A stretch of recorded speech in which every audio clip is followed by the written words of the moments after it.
ये 100 टाइम्स, उसके बाद कंपैरेटिव डिग्री रखेंगे जिसका मतलब होगा 100 गुना। ठीक है, तो पहले इसका बनाने का स्ट्रक्चर देख लेते हैं। इसका स्ट्रक्चर होता है सब्जेक्ट, हेल्पिंग वर्ब, उसके बाद 100 टाइम्स, फिर कंपैरेटिव डिग्री रखेंगे, उसके बाद दैन रखेंगे, फिर ऑब्जेक्ट रखेंगे। कंपैरेटिव डिग्री कुछ इस तरह से, बेटर, बिगर, यंगर, स्मार्टर एट्सेट्रा। जैसे यदि आप कहते हैं मेरा घर तुम्हारे घर से 100 गुना बड़ा है, तो कहेंगे my house is 100 times bigger than yours. वह तुमसे 100 गुना अच्छा है। He is 100 times better than you. मैं 100 गुना तुमसे बेहतर हूँ। I M 100 times better than you. I am 100 times better than you. वह तुमसे 100 गुना सुंदर थी। वह तुमसे 100 गुना सुंदर थी। She was 100 times more beautiful than you. क्या तुम मेरे से 100 गुना बेहतर रहे हो? इसे आपको कमेंट करना है गाइस। कमेंट करेंगे तो I am sure I am going to check all the comments. Feel the same. Feel the same का मतलब होता है ऐसा ही समझो, ऐसा ही समझ लो।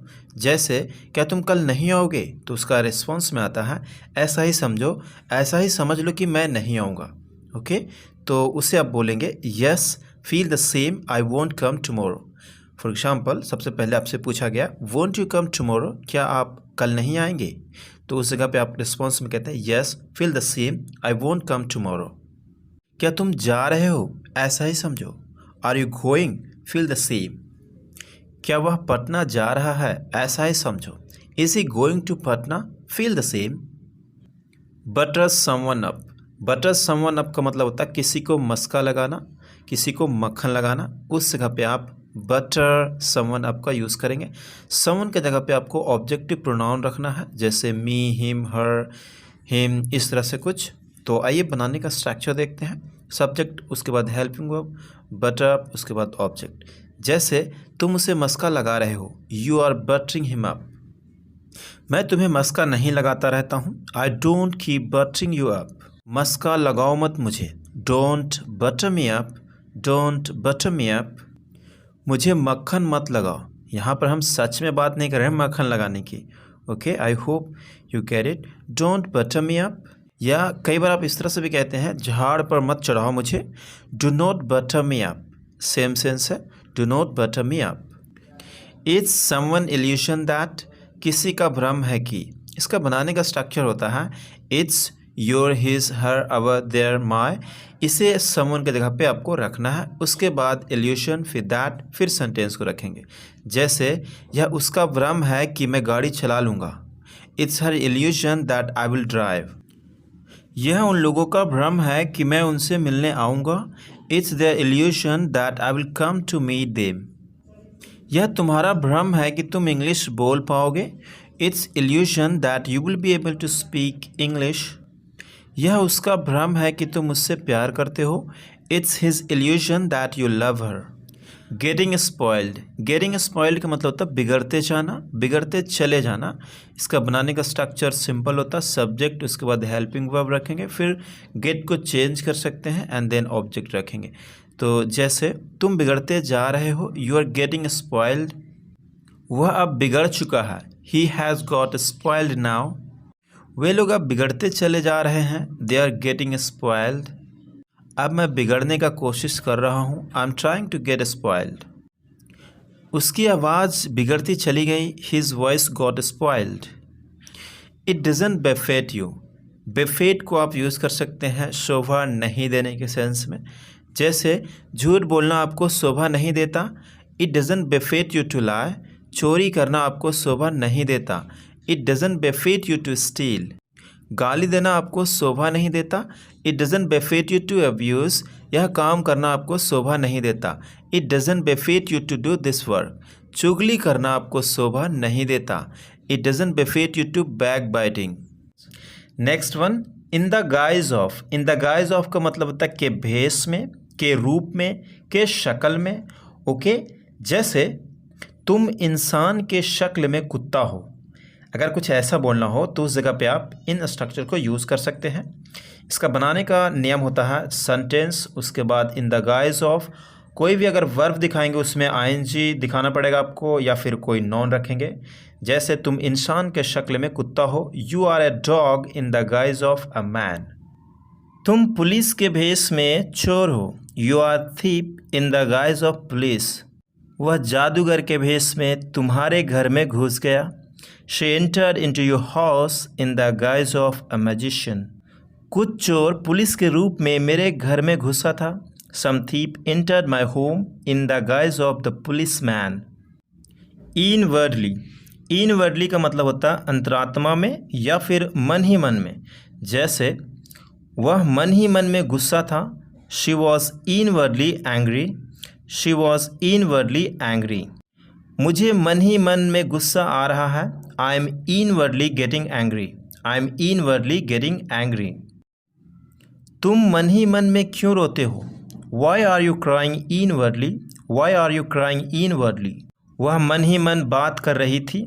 She was inwardly talking. She was inwardly talking. तो नेक्स्ट टॉपिक है स्ट्रेंज कोइंसिडेंस, जिसका मतलब होता है अजीब इत्तेफाक या फिर बाय स्ट्रेंज कोइंसिडेंस, अजीब इत्तेफाक से। बनाने का स्ट्रक्चर होता है this is a strange coincidence फिर दैट, उसके बाद सेंटेंस, या फिर बाय स्ट्रेंज कोइंसिडेंस उसके बाद सेंटेंस। दोनों का थोड़ा मतलब अलग है, तो आइए एग्जाम्पल्स के माध्यम से समझते हैं। यह अजीब इत्तेफाक है कि तुम फिर से मिल गए। This is a strange coincidence that you met me again. अजीब इत्तेफाक है तुम बार बार यहाँ आए हो। It is a strange coincidence that you have come here again and again। अजीब इत्तेफाक से मिले हैं हम दोनों। गाइस यहाँ पे बाय मतलब से, अगर से आएगा तो उस जगह पे आप बाय स्ट्रेंज कोइंसिडेंस को लगाएंगे। जैसे यहाँ पे अजीब इत्तेफाक से मिले हैं हम दोनों, तो उस जगह पे आप कहेंगे we both have met by a strange coincidence. यह इत्तेफाक से हो गया। This happened by a strange coincidence. इत्तेफाक से कुछ नहीं होता। इसे आपको बनाना है as a homework. Okay, I am going to check the next one. Cause a scene. Cause a scene का मतलब होता है हंगामा खड़ा करना, हंगामा मचाना। ओके, सीन क्रिएट करना। उस जगह पे आप कॉज अ सीन यूज़ कर सकते हैं। बनाने का स्ट्रक्चर होता है सब्जेक्ट हेल्पिंग वर्ब, उसके बाद कॉज अ सीन, उसके बाद ऑब्जेक्ट। जैसे यहाँ पर हंगामा मत करो, don't cause a seen here. तुम इतनी सी बात पर हंगामा खड़ा क्यों कर रहे हो? Why are you causing a scene over such a trifles. तुम हमेशा हंगामा खड़ा कर देते हो। You always cause a scene. You always cause a scene. क्या तुम्हें हंगामा खड़ा करना अच्छा लगता है? Do you like causing a scene. उसे हंगामा खड़ा करना अच्छा लगता था। इसे आपको कमेंट करना है guys. To beat. To beat का मतलब था दो कौड़ी, दो कौड़ी के इंसान। तो कई बार आप इस तरह से कहते हैं वो दो कौड़ी का आदमी है। जिसका बनाने का स्ट्रक्चर होता है सब्जेक्ट हेल्पिंग वर्ब, उसके बाद टू बीट, उसके बाद ऑब्जेक्ट। ओके, जैसे वह दो कौड़ी का आदमी है। He is a two bit man. He is a two bit man. उसकी सोच दो कौड़ी की है। He has a two bit thinking.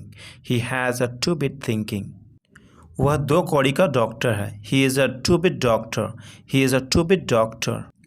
उस दो कौड़ी के इंसान से मैं नहीं मिलना चाहता।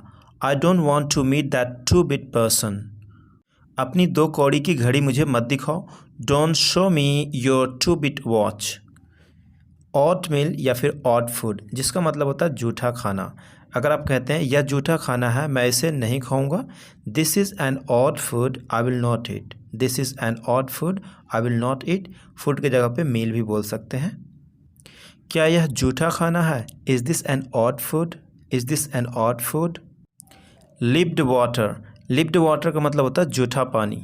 अगर आप कहते हैं मैं जूठा पानी नहीं पीना चाहता हूँ, I do not want to drink lipped water.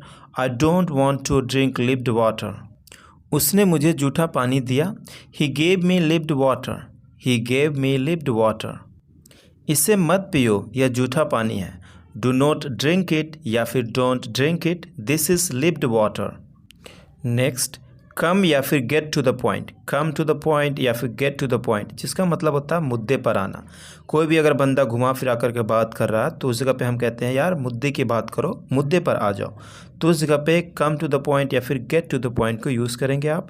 Okay, इसका बनाने का स्ट्रक्चर बहुत ही सिंपल होता है। कम को आप और गेट को चेंज कर सकते हैं टेंस के हिसाब से।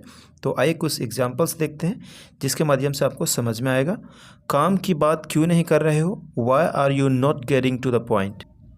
मैंने उसे बार बार समझाया था, तब जाकर वो मुद्दे की बात पर आया। I had made him understand again and again, then at last he came to the point, या फिर he got to the point. Next है आपका drink like a fish. Drink like a fish जिसका मतलब होता है बहुत ज़्यादा शराब पीना। अगर कोई भी बहुत ज़्यादा शराब पीता है उस जगह पे आप ड्रिंक लाइक अ फिश को यूज़ कर सकते हैं। ड्रिंक को आप चेंज कर सकते हैं टेंस के हिसाब से। ओके, तो आइए कुछ एग्जांपल्स देखते हैं जिसके माध्यम से आपको समझ में आएगा। वो उस दिन बहुत ज़्यादा शराब या फिर दारू पी रहा था, और इस तरह से भी आप कह सकते हैं वो उस दिन बहुत ज़्यादा या फिर बहुत शराब दारू पी रहा था। He was drinking like a fish on that day. He was drinking like a fish on that day. बहुत ज़्यादा शराब दारू मत पियो, ज़्यादा शराब या फिर दारू मत पियो। Do not drink like a fish, don't drink like a fish. मुझे पता है अपने भाई की शादी में तुम बहुत ज़्यादा शराब पियोगे। मुझे पता है अपने भाई की शादी में तुम बहुत शराब पियोगे। I know you will drink like a fish in your brothers wedding. Do you remember, do you remember, क्या तुम्हें याद है, तुम्हें याद है। कई बार आप इस तरह से कहते हैं जैसे क्या तुम्हें याद है वो उस दिन सो रहा था, तो उस जगह पे आप डू यू रिमेंबर को यूज़ कर सकते हैं, उसके बाद सेंटेंस रखेंगे। फॉर एग्जांपल, क्या तुम्हें याद है वो उस दिन सो रहा था। Do you remember he was sleeping on that day. क्या तुम्हें याद है हम यहाँ पर खेला करते थे। Do you remember we used to play here. Do you remember we used to play here. क्या तुम्हें याद है मेरा birthday. Do you remember my birthday. Next one, do I say one thing, एक बात बोलूँ। Do I say one thing, एक बात बोलूँ। उसके बाद कोई भी एक सेंटेंस रखेंगे, जैसे एक बात बोलूँ वो तुमसे झूठ बोल रहा है। Do I say one thing he is telling a lie to you. एक बात बोलूँ तुम भी उसके साथ जाओ। Do I say one thing you also go with him. एक बात बोलूँ मुझे ये खाना पसंद नहीं है। Do I say one thing I don't like this food. Passer by, passer by का मतलब होता है राह चलता इंसान या फिर राहगीर। जैसे मैं राहगीर नहीं बनना चाहता हूँ बल्कि मैं आपका कंपनी एंजॉय करना चाहता हूँ, तो इसे आप कहेंगे I do not want to be a passer by rather I want to enjoy your company. तुम मुझे राह चलता इंसान की तरह ट्रीट कर रहे हो। You are treating me like a passer by man. समझो कि मैं तुम्हारा दोस्त हूँ, ना कि एक राहगीर। Understand that I am your friend not a passer by. मैं कोई राह चलता इंसान नहीं हूँ, मैं तुम्हारा दोस्त हूँ। I am not a passer by, I am your friend. एक राहगीर ने मुझे मदद किया था। A passer by helped me. एक राह चलता हुआ इंसान ने मुझे समय बताया। इसे आपको कमेंट करना है कि आपने कितना समझा। The next one, say something to someone's face. मुंह पर कहना, कोई भी कुछ अगर किसी के मुंह पर कहता है उस जगह पे आप say something to someone's face को यूज़ करेंगे। इसका बनाने का स्ट्रक्चर होता है सब्जेक्ट हेल्पिंग वर्ब, उसके बाद से को आप चेंज करेंगे अकॉर्डिंग टू टेंस। उसके बाद कोई चीज़ है, समथिंग कुछ भी अगर है वहाँ पे रख सकते हैं। उसके बाद टू के बाद माई, हिज, योर, अवर, फेस, उसके बाद अदर्स। जैसे ये उसके मुंह पर मत बोलना, do not say it to his face. Something की जगह पे इट कुछ भी आ सकता है। ओके, नेक्स्ट, तुम मेरे मुंह पे नहीं कुछ बोल सकते हो। You can not say anything to my face. You can not say anything to my face. मुझे कुछ भी किसी को मुंह पर बोलना नहीं आता है। I don't know how to say anything to someone's face. उसके मुंह पर बोलो जो कुछ भी तुम बोलना चाहते हो। Say to his face whatever you want to speak. Next है आपका सो, जिसका मतलब होता है तो। इसका स्ट्रक्चर होता है सो, उसके बाद इंट्रोगेटिव सेंटेंस रखेंगे। जैसे तो क्या तुम मुझे पैसे नहीं दोगे। सो वॉन्ट यू गिव मनी। जैसे कि हमने बताया आपको सो, उसके बाद इंट्रोगेटिव सेंटेंस रखेंगे। तो क्या वह तुम्हें नहीं मारेगा। So won't he beat you. So won't he beat you. तो क्या तुम मुझसे बात नहीं करोगे। So won't you ever talk to me. So won't you ever talk to me. तो क्या छोड़ दोगे। So will you leave. So will you leave. Hardly ever, hardly ever का मतलब होता है शायद ही कभी।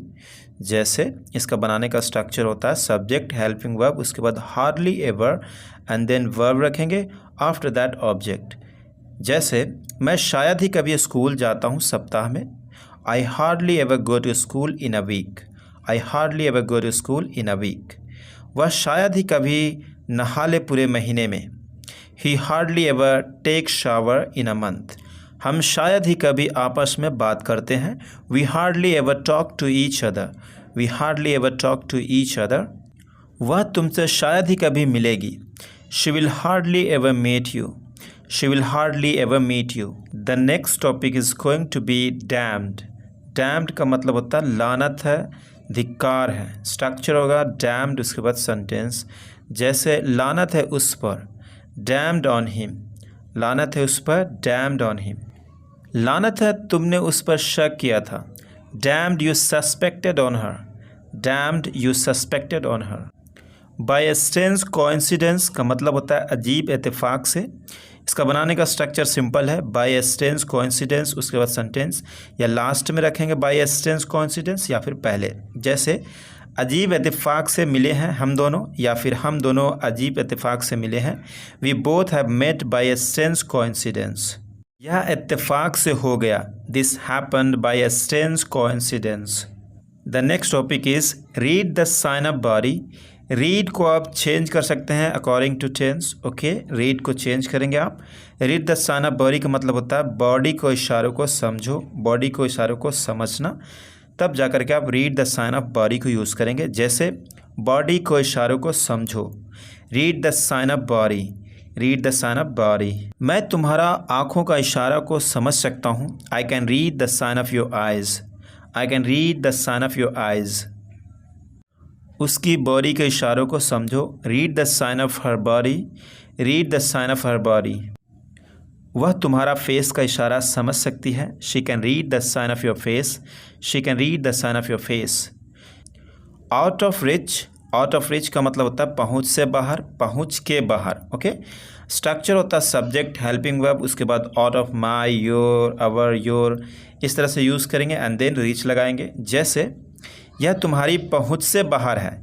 It is out of your reach, या फिर this is out of your reach. Luxury house खरीदना आपकी पहुंच से बाहर है। Buying luxury house is out of your reach. इसे सॉल्व करना तुम्हारी पहुंच से बाहर है। Solving this is out of your reach. उसे उस केस से निकालना तुम्हारी पहुंच से बाहर है। Getting him out of from that case is out of your reach.